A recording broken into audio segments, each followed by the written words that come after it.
আজকে আমাদের একটা এজেন্ডারই একটা মিটিং ছিল, যেটা আমাদের 10 তারিখে আমাদের চেয়ারম্যান রবীন্দ্রনাথ ঘোষ মহাশয় এসডিওর কাছে রেজিগনেশন দিয়েছেন।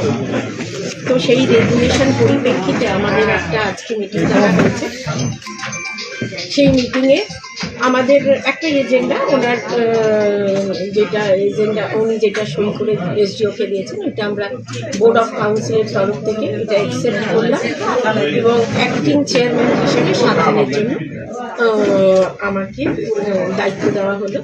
আমি 7 দিন পরে একটা মিটিং ডেকে আমাদের প্রসিডিওর অনুযায়ী আমরা চেয়ারম্যান নির্ধারিত করব।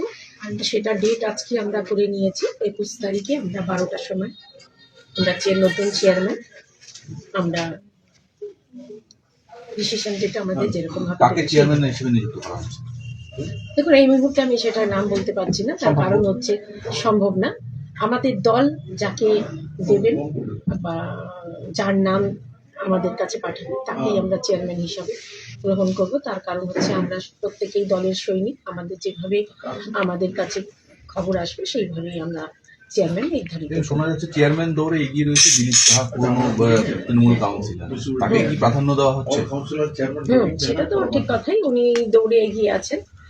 তো যেটা আসবে এখন এই মুহূর্তে আমি সেটার নাম বলতে পারছি না, তখন সেদিন যেটা আসবে সেদিনই আমরা ডিক্লেয়ার। গতকাল তো দিদি আপনাদের জেলা পার্টি বিষয় নিয়ে একটা মিটিং হয়েছিল কাউন্সিলরদের, সেটা না, সেখানে আমাদের কে চেয়ারম্যান হবে এই জন্য মিটিং হয়নি। আমাদের জেলা সভাপতি আমাদের ডেকেছিলেন যে আজকে যে মিটিংটা আমাদের হবে সেই মিটিংটা সর্বসম্মতিক্রমে যেন আজকে আমরা সেটা গ্রহণ করতে পারি, সেই পারপাসেই আমাদের কালকে মিটিংটা হয়েছে।